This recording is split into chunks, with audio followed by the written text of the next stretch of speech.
Welcome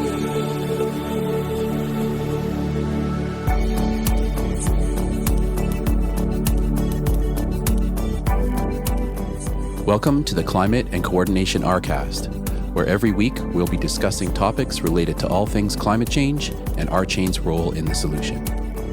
We will be discussing technologies that can adapt and coordinate massive amounts of data like never before, forming social architectures that grow collective intelligence, sharing and evaluating data planetarily, all while maintaining personal privacy and personal data ownership. A new decentralized economy is forming as we move from the third industrial revolution, digitization, to the fourth, decarbonization. By building a co-op, built on a correct by construction, concurrent, scalable solution, RChain is structured to build out the new technology that will be required for a flourishing regenerative planet. Please join us on this journey.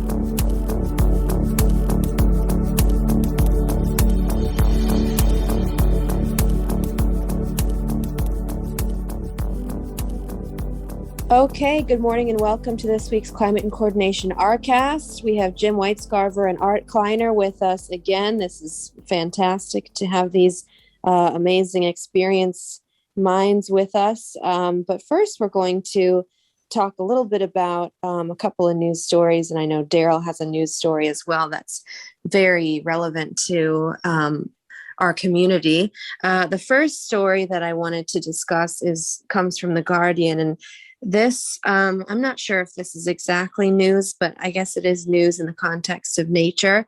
I just thought this was so cool. This is a story about a plant off of the coast of Western Australia, and scientists have discovered they think this might be the biggest plant on Earth. And they've been testing it genetically, and they've determined that it's 4,500 years old. 4,500 years old, and it's spread over about 200 square kilometers of underwater sea floor, which is about the size of 20,000 football fields. So this is an incredibly large area. It says here, about 4,500 years ago, a single seed spawned from two different seagrass species found itself nestled in a favorable spot somewhere in what is now known as Shark Bay, just off of Australia's west coast. This is now believed to be the biggest plant anywhere on Earth. Or if you want another sort of size comparison, 3 times the size of Manhattan, the island of Manhattan. So this is a very large plant. It's called a ribbon weed. It's around lots of the coasts of Australia. And this is just a very interesting project that these scientists undertook to see if this was all the same plant. This plant is home to turtles, dolphins, crabs, fish, and lots of other things. They say that these plants there's some pictures of it as well, if you look at the article, which I linked in the chat. They also say that this species can live for between 2,000 and 100,000 years, which is amazing. And I just wanted to draw attention to this because, one, we're discovering new things about nature all the time, and nature is so amazing. And I think it's important to keep discovering amazing secrets about nature. Also, I find this just incredibly inspiring that this is the largest plant on Earth, and we didn't even know until quite recently. And the third thing is just to remember the incredible timescale that nature is on. I was totally taken aback when I read it said genetic studies of other seagrass species had estimated that the plants could live for between 2,000 and 100,000 years. It's just stunning how long the time scale of many of these structures is. And so I just wanted to share this because it was inspiring to me and fascinating. So I don't know if that's exactly news, but hopefully it's interesting. So I'll pause there if anybody has any comments about this. It says that the plant doesn't have sex. I thought you might comment on that first. Yes. No, that's amazing. I mean, it's just incredible to think about, the kind of like the lifespan of of nature systems on our planet, and what a puny little tiny little fly we are in the ointment. Mm-hmm. Yes, we are indeed a fly in the ointment. So hopefully this plant gets to live it out its full life. We'll see. I don't know. Amazing. Any other comments? I just have one more story, and then I'm going to pass it to you, Darryl, for your story. Darryl, are you saying that there's a correlation between lack of sex and longevity? Is that the... That's what I'm sure he's not saying that. That's what I was wondering, actually. That's what I was wondering, whether the article was suggesting something there. But yeah, I don't know. Yeah, I think basically, let's see. This is a very unique genetic situation going on here. If you really want to know, I can definitely read that little part of it. Well, it says plants that don't have sex tend to also have a reduced genetic diversity which they normally need when dealing with environmental change. So I guess this one was just able to survive, and who knows why. Yeah, like they can live a long time as long as things don't change. Yeah, kind of an outlier. So that's fascinating. Yes. Great. Well, here's one more story. This is slightly in the political realm, but that's not really why I'm bringing it up. This is also from The Guardian. But this is about the mayor race in Los Angeles, which is getting sort of heated right now, and will decide the mayor in the November elections. And this is about Los Angeles, where I live. And so, of course, I wanted to talk about it. But the real reason I wanted to talk about it is because there are a lot of candidates here that don't have any plan for climate.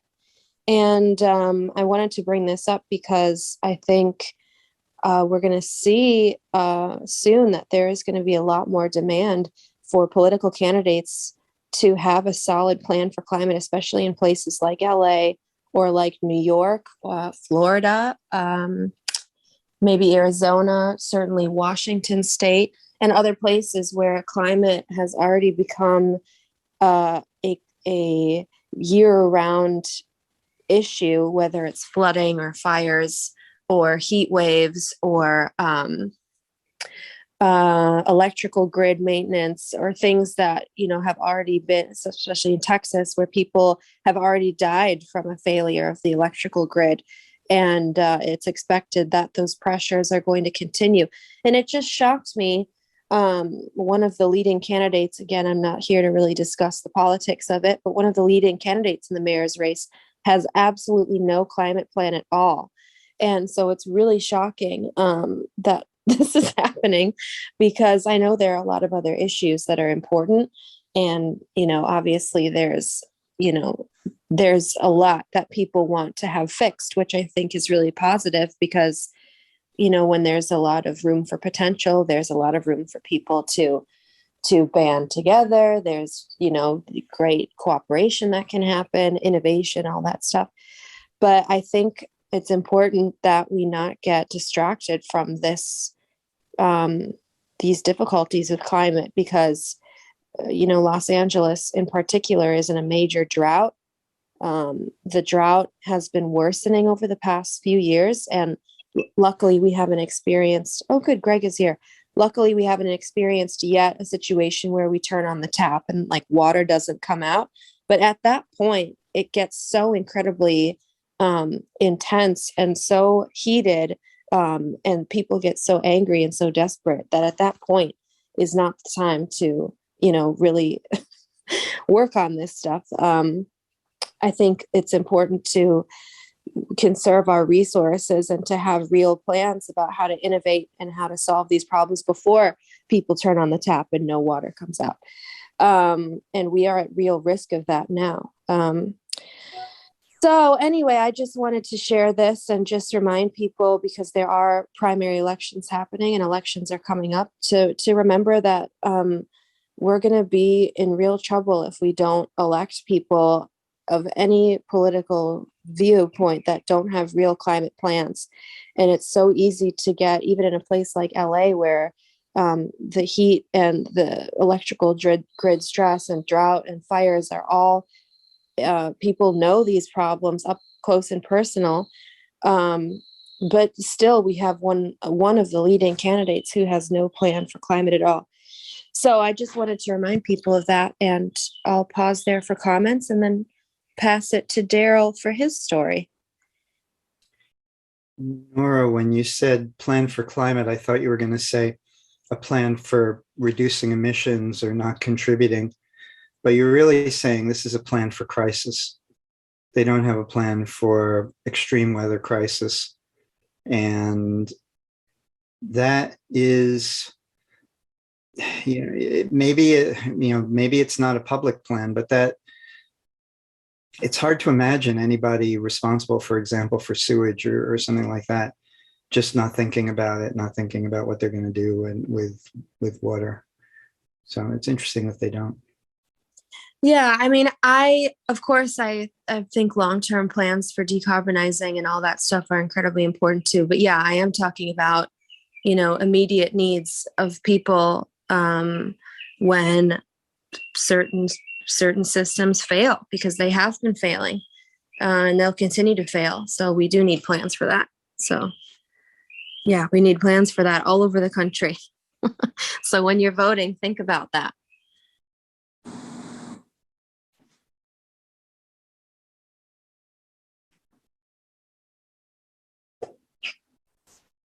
Yeah, I think you're absolutely right, Nora, that there are a lot of people who are not thinking about how fragile our existing system are, and how easily it could all come crashing down, how very fragile the supply chains are, and how very fragile the infrastructure is, and how quickly it can come crashing down.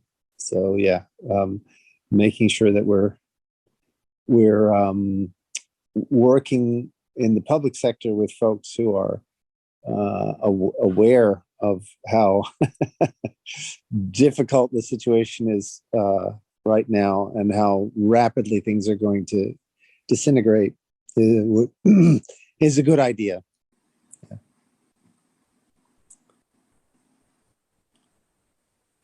Yeah, absolutely. Darryl, would you like to share your story with us now?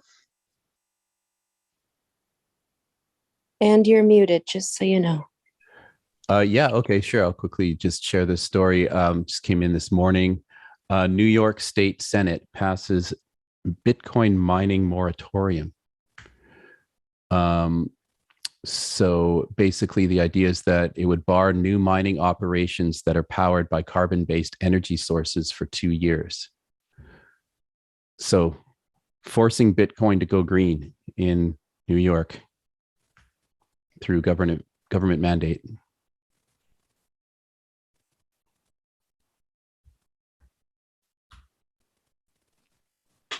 Has it had an effect on the share price? So I guess I'll just skip to the very bottom, which is, the sensationalist statement from, let's see, where is it here? Oh yeah. Clark Vaccaro, the acting president and chief strategy officer at industry trade organization BASIC, told CoinDesk the passage of the bill is, quote, a grim day for blockchain technology, effectively shutting the door on a nascent industry. Can you read a bit more about the context of why this was passed, when it goes into effect, things like that? Are there any details in the article that we can understand? Yeah. Okay. So many expected the bill to die in committee. 11th hour referral of the bill from the Environmental Conservation Committee to the Senate Energy and Telecommunications Committee on Thursday evening meant the bill was able to reach full Senate floor for a vote mere hours before the close.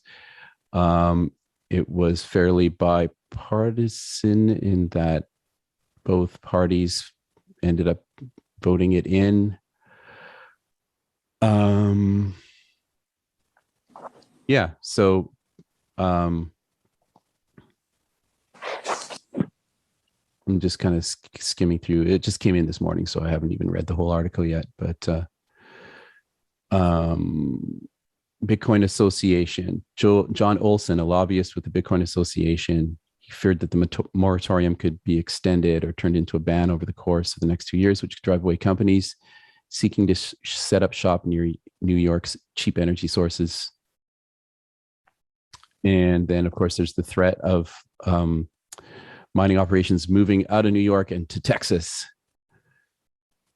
So, yeah, this is sad. We talked about this happening a few calls ago with like the fight to get crypto mining off of dirty energy, fossil fuels. And I was just reading like 9 million people die a year or something from air pollution from fossil fuels. It's like, it's incredibly staggering. But anyway, we were talking about how it seems like a lot of crypto innovation and crypto progress is going to be stifled because they're using these old energy sources. And it's really sad because it's like, it's not these Bitcoin miners' fault that New York State hasn't transitioned to a green economy yet. And they're like 30 years behind. Like everybody is like, a lot of places are 30 years behind. It should have been done in the 90s, but it wasn't. And so of course they're going to go where it's like economically the cheapest. And then the innovation gets punished because, the innovation in another way wasn't done before. It just seems sad. Well, I'm hoping that proof of work gets pushed into a tiny little corner and doesn't really have any place to go, as it's a miserably wasteful algorithm. Yeah, it's true. Like whether green or not, it's wasteful on energy. Yeah, I mean, but like it's not just that it's wasteful. When it's wasting, it's disseminating heat, right? So even if they were using green sources of energy, they'll be making more heat, and like the amount of heat from the proof of work algorithm. If I was just on a call this morning and I was saying, look, if you had the number of Bitcoin transactions scale up just to the economy of California, like don't worry about the world, just California, so that everybody used Bitcoin to buy their bread and their tofu and their green beans and all of that stuff, that would melt the planet to a crisp.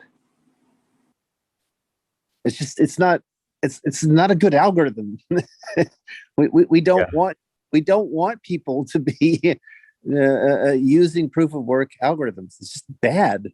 Apparently there's like I heard on a Clubhouse call this morning, there's some city that's planning on using the Bitcoin mining to help heat homes. Insane. Yeah. Anyway, I'm kind of excited to introduce Art right now, if I could. That'd be great. So I am a writer and an editor with interest in management and business. I wrote a lot about technology and discovered that behind every technology story is a business story, and behind that is a culture story. And I've always been interested in the culture of decision-making and management. And I teach as an adjunct at the Emerging Technology Group at New York University in the Interactive Telecommunications and Emerging Media departments. And I am a partner, I'm a partner in a firm called Wise Advocate Enterprises, which covers neuroscience and leadership. I'm the editor-in-chief of another firm called Kleiner Powell International. We just launched our website, actually, kleinerpowell.com, which is really high-level editorial consultation and thought leadership with an eye towards companies making the most of their reputations and using their material to live up to the reputational changes that they're going through. I have written, I guess, quite a number of books, but the most salient are The Age of Heretics, which is a history of the social movement to change corporations for the better from the inside, and which covers Kurt Lewin through to W. Edwards Deming and Tom Peters, and the 30s through the early 90s. And another book called Who Really Matters, which starts off by quoting the three great lies of the modern corporation. The customer comes first, employees are our greatest asset, and we exist to deliver value to shareholders.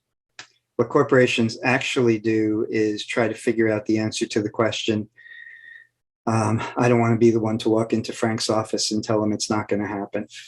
And so it's kind of about the clan nature of companies and how to manage that. And then the third book, The Wise Advocate, with a neuroscientist named Jeffrey Schwartz and an executive coach from Australia named Josie Thompson, is about the mental patterns and brain circuits that are associated with strategic leadership, making decisions on behalf of long-term goals and interests, versus transactional leadership, which is basically giving you what you want and other people what they want.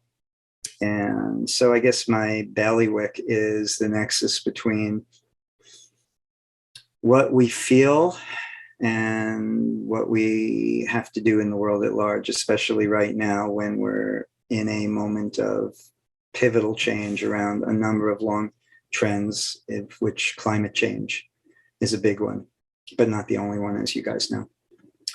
So that's my background. I worked at the Whole Earth Catalog. I met Jim Whitescarver as one of the earliest people using the electronic information exchange system. And I've been pivoting back and forth between the heart, the head, and the fingers for a long time,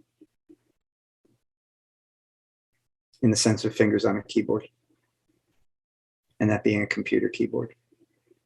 Awesome. Well, that was a brilliant introduction. And it's so cool that you're a professor at NYU. I went to the New School for a couple of years, so I was in that area quite often. And that's fantastic. So let's see, is there anything that we really want to make sure that we cover, that we start off with today? Darryl or others that they feel is most important? Well, if I could, maybe I can raise something that I've been working on and wrestling with, which is directly tied to all three of these stories, actually, which is the energy transition, right? I mean, we talked about what we don't want, which is to not have a plan. And I'm not completely up to speed on how you all feel about this, but making the change to a low carbon future, first of all, as you know, whatever happens in the next 5 years, we're going to be experiencing massive temperature rise for the next 30 or 40 years. So there's the two threads of mitigating, as we talked about in LA, but also what do we do about bringing the contributions of the world down to where they need to be, the carbon release. And as we talked about in the second story. And then I guess the third story, and I guess the first story is really what is the relationship between sex and change, which probably affects attitudes about all of this. The idea that you move directly to renewables is problematic. The idea that you let carbon-based fuels operate and try to clean them up, like a lot of corporate heretics, it kind of leads to less than optimal results. So where do you go? What do you, given where we are right now, what's when we think, what would we recommend as the way to change action? Where do we go based on what we know about human nature and institution? Well, I mean, we know that if we want to save humanity, basically, we need to hit peak fossil fuel emissions as soon as possible. The recent IPCC said in 2025, which is in 2.5 years, which is incredibly soon. And, we know we only have a few years left in our carbon budget, which is basically the amount of carbon that we can emit at all before we start to get into a catastrophic situation. So I just think the solutions are there. Can we not scale up everything that, because we already know, haven't there been a zillion studies that show that we have enough green power, like we have enough solar, we have enough wind, if we just scale it up to meet our needs. So I think it's frustrating.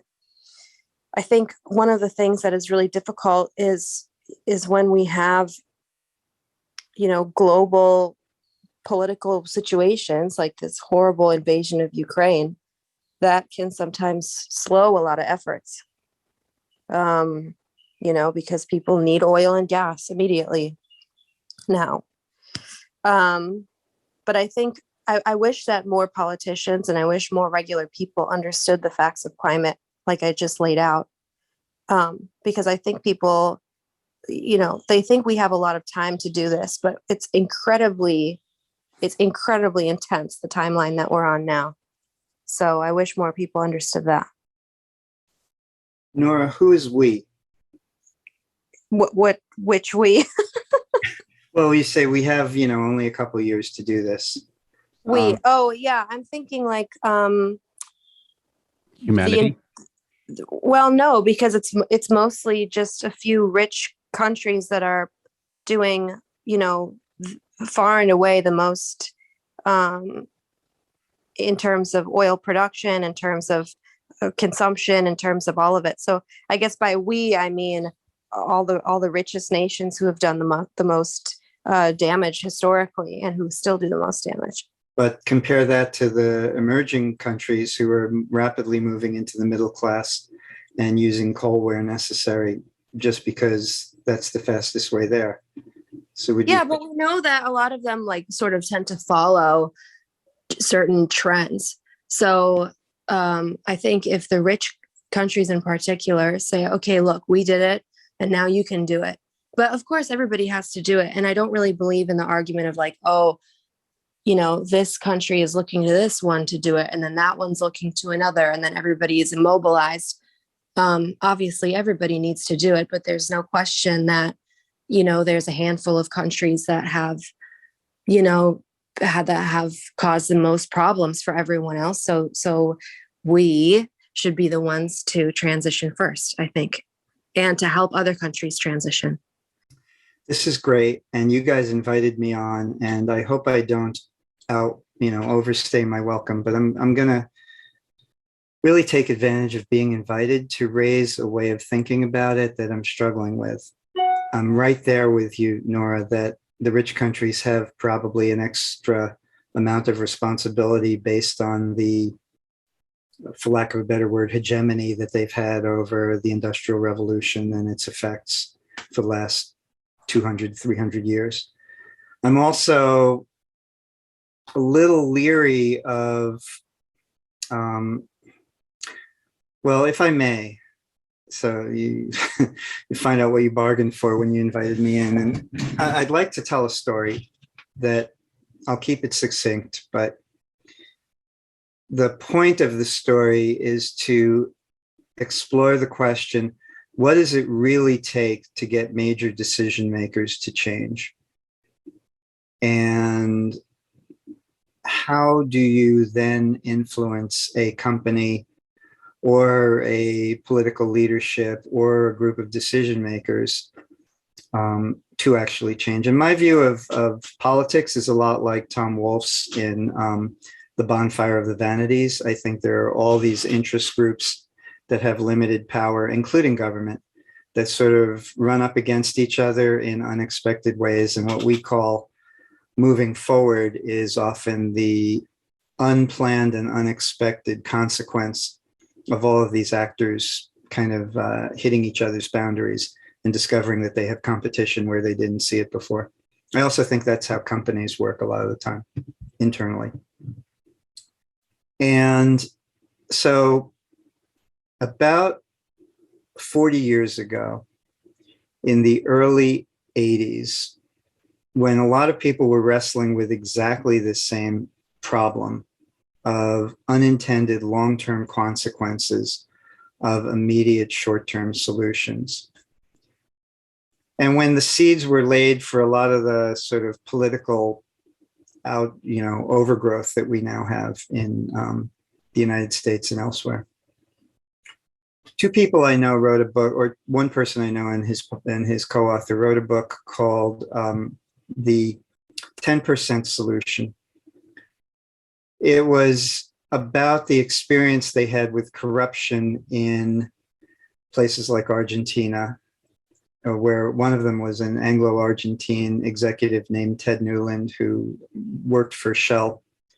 He was a scenario planner, and his job was to anticipate the future. And he was a wonderful guy, but he was really acerbic and had a very kind of, I won't say dark, but maybe a dim view of idealism. So for instance, when he was head of a oil refinery in Nigeria for Shell, and there were riots in Nigeria, one of the executives suggested putting a moat around the refinery. And Ted joked, well, maybe we should put alligators in there. It was very like, if you're going to have a solution, he felt, really take it all the way. Let's understand what we're really saying.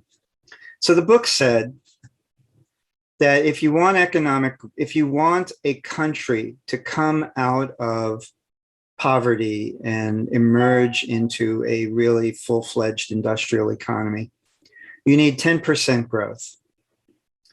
You need 3% to just keep the economy running.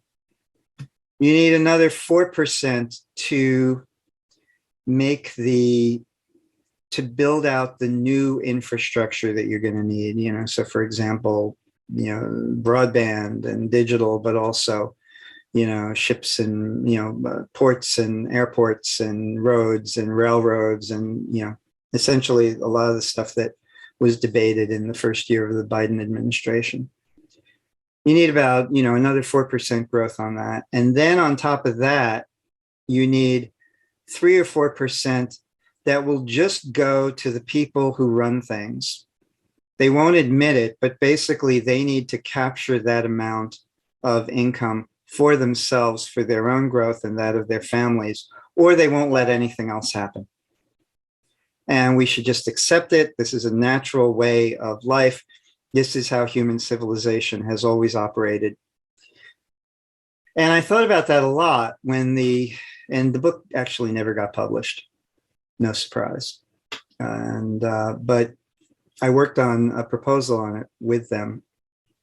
And when I left Strategy and Business, which was published by PwC, one of the largest companies in the world and an accounting firm, an auditing firm, whose very work was at the heart of these kinds of knotty questions of how do you get real change to happen without a revolution, with real change, without the elites, with the elites, getting everybody, sort of on the same page. How do you get the oil companies to voluntarily really move to beyond petroleum instead of using it as a slogan and getting caught up in it and causing, immense disasters along the way? How do you get activity to match idealism and idealism to match reality? I thought back to their 10% Solution book.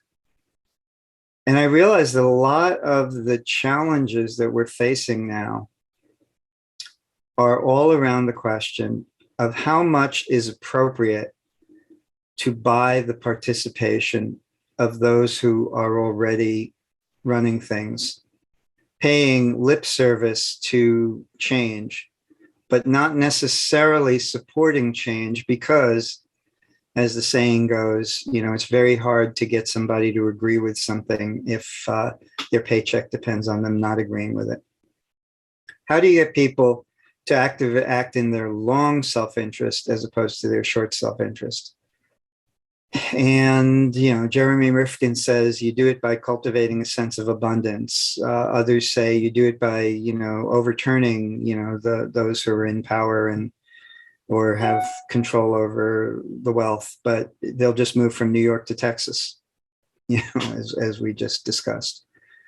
So what's the real way of doing it? Is it that we swallow whatever angst we feel and just sort of buy people off? Is it that we raise the level of shame in a society? Or is there another way to bring to awareness the idea that we, in all senses of the word we, are all in it together? Yeah, absolutely. That was funny about the alligators or crocodiles.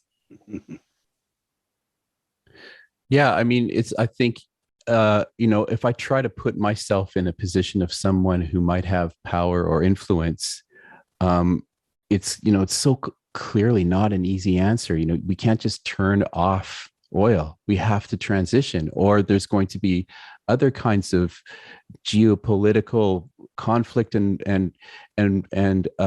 problems that, in the short term is going to make climate change seem like less of a problem. We need to do this in a smart way. We can't just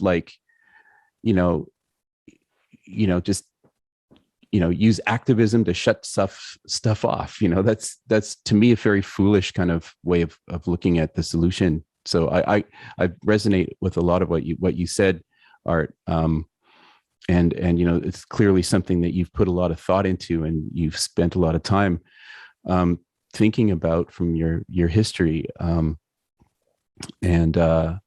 It's there's no easy pill. I think that really the idea, when you're talking about the idea of like bringing up a country, the kind of,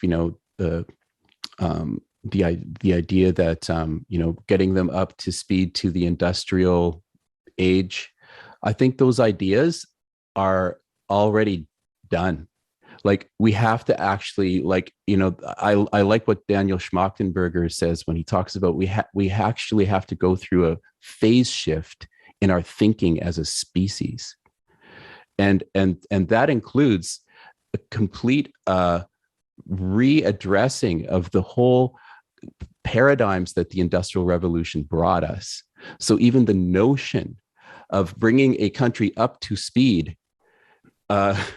is actually not going to help solve the problem. We have to look at the whole idea of poor countries and rich countries and what they represent to us in a different light. And I don't know what the solution there is, but the solution isn't bringing up countries to get up to speed with our thing. We need to figure out how to slow down our speed. We need to understand that the idea of continual growth is counterproductive. Oh yeah, I was going to mention that, the idea of growth, infinite growth on a finite planet. What do you think about that, Art? How do we crack that coconut? Okay. When I think of that phrase, a sense of panic goes in through my person, because I just don't know. But what do you think? In other words, how much of a fraction of the carrying capacity of the Earth do we have left? So before getting to that, Nora, because I think that's really interesting, but I also think Darryl, you're making I don't want to speak of you in the third person while you're in the room, because I really do believe in not doing things that I would find to others that I would find uncomfortable, which is sort of my way into this. I think you're making a moral argument, and you're making a moral argument that is at the core of industrialization. So the Industrial Revolution, which, has had immense beneficial effects, there's an assumption under it that is that life should be easy. No matter what, life should be easy above all else. And computer people have a word for this, as you know, which is called friction. The point of software is to eliminate friction. We want everything to be rapid, instantaneous, reach a satisfactory answer. The reason why tech companies have huge valuations is because they eliminate friction, and it's much easier to do in a world without atoms. The reason why people are gravitating to Meta to the extent they are, which I don't think is that much, but to the extent they are, is because we all want on some level to live in a world without friction. And what you're saying is, before it gets to emerging economies, we got to stop this. They should not have friction. And in a matter of fact, we should not have friction. We should not, life should not be easy, because there's a slippery slope between having an easy life and depleting the ecosphere. Yeah, I'm not saying that at all. So I think we need to kind of shift our way out of thinking that a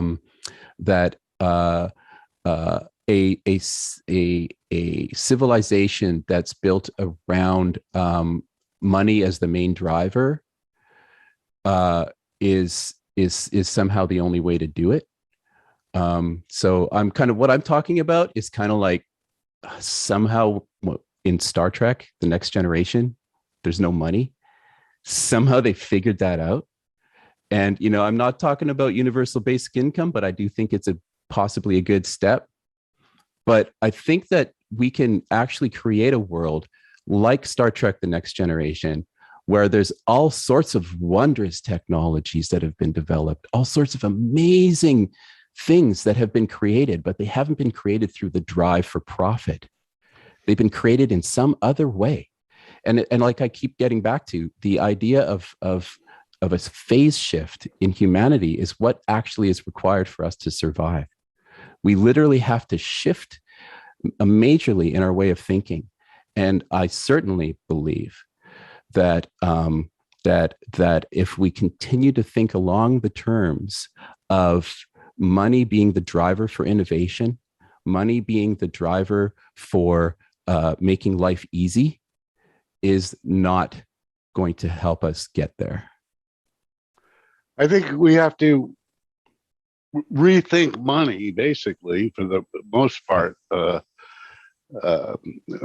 Turoff, a mentor at NJIT, who Art remembers well, reminded us that all systems have an economic basis, and it took me a while to understand what he meant by that. But I come back to the idea of what makes sense to capitalize on are our abundant resources, and the most abundant resource we have that we're squandering today is human potential. Okay, when I look at the problems facing us in terms of the environment, I see a tremendous economic opportunity here. Yeah, so does BlackRock. Yeah, and as Art was saying, there's this opportunity here, and all these greedy people have been missing it. I mean, the electric, they're all on board with the electric car now, but it took 100 years or over 100 years. Moving to some extent, they're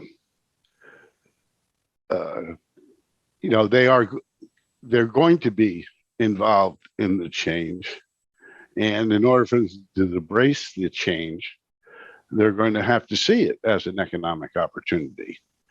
And it is an economic opportunity. Of course, they're not going to be, along with it, we have to have self-sovereign money. We have to have monetary freedom. And we're sort of under their thumbs until we achieve that. I believe that monetary freedom is an oxymoron. But I do believe that what you're saying is absolutely true, that we need to, the here and now, it gets back down to like, what the nitty gritty of the difficult challenges of actually pulling this off. We have to take advantage of the current power infrastructure of money, which does revolve around the if you follow, if you believe the kind of Ayn Rand virtue of selfishness standpoint, it does revolve around greed. It does revolve around the idea of, how can I make more money off of this? And if you look at like Thomas Stalker's angle, he looks at the different revolutions in a different way. So he looks at the what was it now? I'm trying to remember them.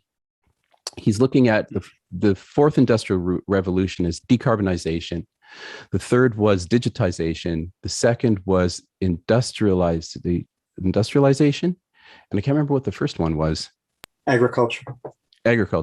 So, he sees the actual, revolution that's coming, we're currently in now as decarbonization. He actually believes that all our monetary incentives and growth, if we want to call it that, is going to come from the drive to decarbonize.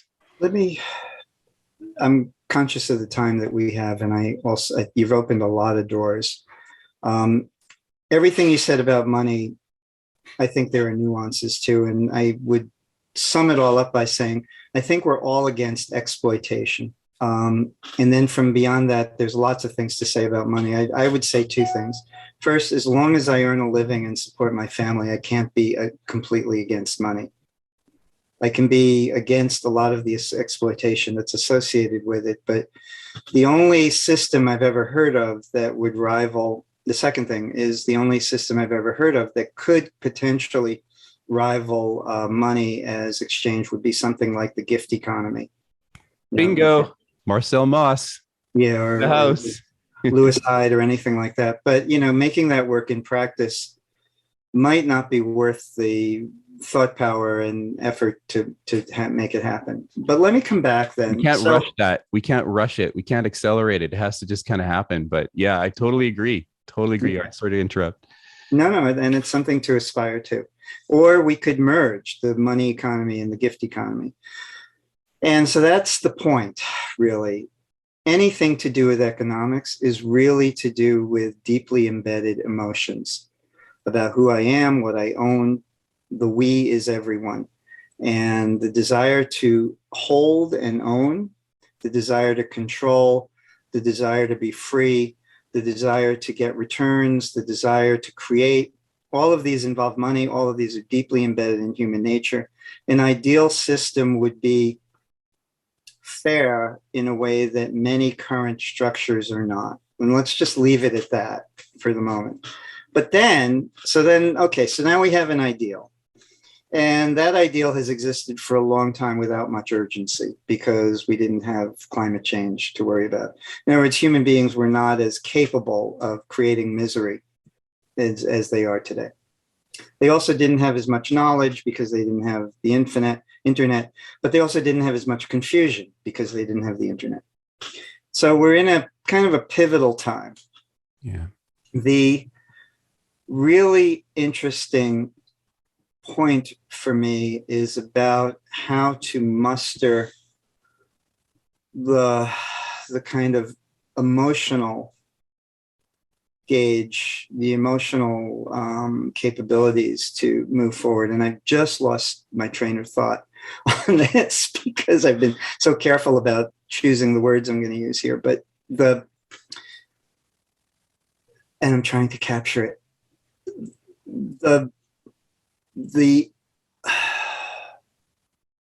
Wow, it's gone completely. And it seemed so important just a moment ago. Hopefully it will reemerge. Hopefully it will reemerge. But it has to do with the nature of forgiveness and the nature of our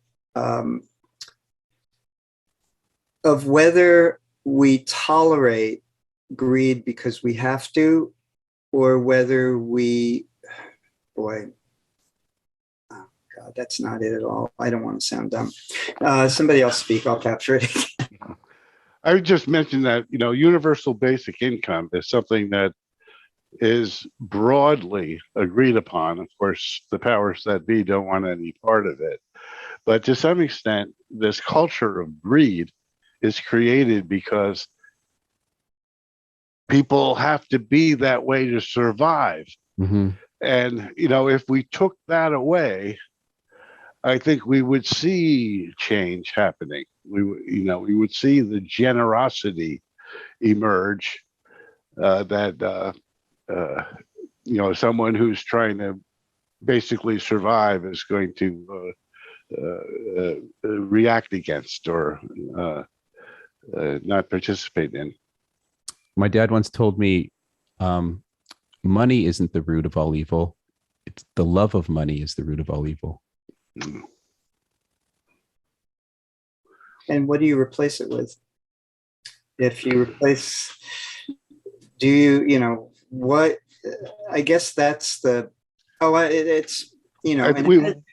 we've always known how to replace it. It's just that the central bank's power puts anybody out of business that prints their own money. They've been, that's happened for 1,000 years and people are in denial of it. But control of the money supply is what makes the wage slaves today not all that much better off in terms of quality of life than the serfs and the builders of the pyramids. Yeah, actually, I do remember it now. And what you're talking about is replacing money, but not replacing the love of money. The Industrial Revolution, I'm with Herman Kahn. I think there are only two major revolutions. I think the agricultural and the industrial, which started about 1750 and is still going on. And I subsume the digital revolution within it, in my own view. But that's because I think that the point of the Industrial Revolution was suddenly the recognition that life could be easy. It democratized the idea that you could have control over your life and a relatively easy life. You could choose who you were, where you lived, who you lived with, what your orientation was, how you, made decisions. And the alternative to that, and that wasn't possible for more than a tiny handful of people, including rich people, before the Industrial Revolution. Suddenly it became possible for everybody. And that has made a tremendous change. That is what modernism is. The reactions that we see against that have to do with the fact that either modernism is incomplete and there's no way to reach that level of control over one's life. Or either it's incomplete or it's a flawed view. Either we haven't yet gotten there and we'll get there if we can get through climate change, or we'll never get there because human nature is such that no matter how far we go with technology and new habits and building out our capabilities, we're always corrupt. We're always going to be fallen. And I guess that's, I think, what we're asking right now, we, humanity. Exactly. Is how much are we willing to sacrifice? Yeah, for each other? Comes down to that. For, the planet. And if it's sacrifice, we don't want it. Right. Because we are the children of industrialism. If we're growing up and we're, 21 in India or Costa Rica or, or Thailand, we don't want it. And we don't see why we should have to take it. Why should we sacrifice? If we own Bitcoin and now our value is going to go down because, somebody's moved it out of New York State, we don't want it. We don't want to sacrifice because sacrifice is not the nature of humanity. It's not the nature of human life. Whereas if you went back 300 years, sacrifice was written into every aspect of daily life. Well, I guess if you listen to the Buddhists, they say that sacrifice brings you joy. Yeah, that's the consolation prize of sacrifice, that the Buddhists will tell you how good it is. But we don't really want joy for our sacrifice. We just want to be comfortable. Yeah. If you take joy with sacrifice or joy without sacrifice, I'll take it without sacrifice. But what the Buddhists also say, is that the experience of sacrifice turns it into something else. Yeah. If you let go. Right. Well, we need to do another call very soon. Are there any other final burning comments? This has been a wonderful discussion. Every time you come on, Art and Jim, we have a great discussion. So please come back anytime. Please. Are there any other final comments? Anything anybody wants to add to that for today? No pain, no gain. Yep, that's right. Yeah, use the force, fight the power, all the usual stuff. You gotta play. Thank you. Yeah. You gotta play the game to change the game. Yeah, I totally agree with that, Jim.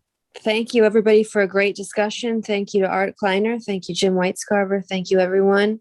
Make sure you're subscribed to RChain on YouTube, and we'll see you on the next one. Thank you. It's a great honor, Art, and hopefully we'll have you back if you'd have us. Not at all. The honor's all mine. This is really thanks. Okay. Talk to you guys soon. Thank you. Ciao.